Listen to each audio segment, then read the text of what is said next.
For Pacifica Radio, I'm Teresa Wierzbianska.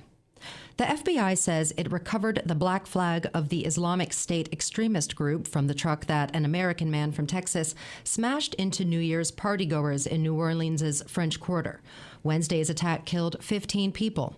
The investigation is expected to look at any support or inspiration that Shamsuddin Jabbar may have drawn from that violent Middle East-based group or any of at least 19 offshoots around the world.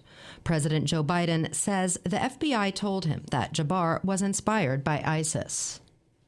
He served in the United States Army on active duty for many years. He also served in the Army Reserve until a few years ago. The FBI also reported to me that mere hours before the attack, he posted videos on social media indicating that he was inspired by ISIS, expressing a desire to kill. Here's Althea Duncan from the Federal Bureau of Investigations. We're aggressively running down all of the leads to identify the possible subject's associates. We're working to ensure that there is no further threat. We do not believe that Jabbar was solely responsible. We're aggressively running down every lead, including those of his known associates. The driver of the truck was a Texas-born U.S. citizen and Army veteran. The FBI believes Jabbar didn't act alone. In Nevada, one person was found dead and 7 others injured Wednesday morning when a Tesla Cybertruck filled with fuel canisters and fireworks exploded outside the Trump International Hotel in Las Vegas. Surveillance video shows the vehicle parking directly in front of the hotel suddenly erupting in flames moments later.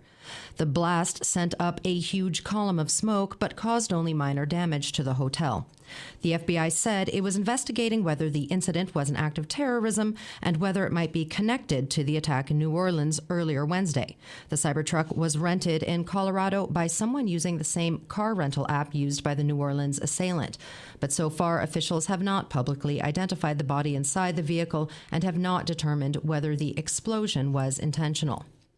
Federal agents found one of the largest stockpiles of homemade explosives they have ever seized when they arrested a Virginia man on a firearms charge last month, according to a court filing by federal prosecutors. Investigators seized more than 150 pipe bombs and other homemade devices when they searched the home of Brad Spafford, northwest of Norfolk, in December, the prosecutors said in a motion filed Monday. The prosecutors wrote that this is believed to be, quote, the largest seizure by number of finished explosive devices in FBI history.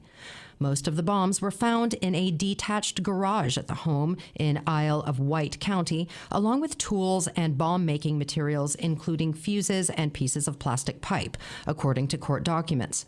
36-year-old Brad Spafford is identified as an anti-government extremist who used a photo of President Joe Biden for target practice as he pursued a sniper qualification.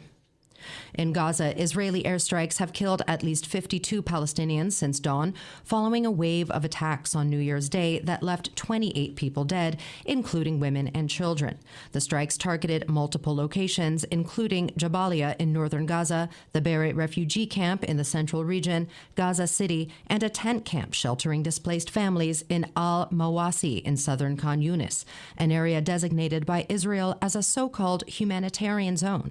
Meanwhile, a 7th infant in Gaza has died from hypothermia as displaced families in makeshift tents struggle to stay warm amid days of heavy rain.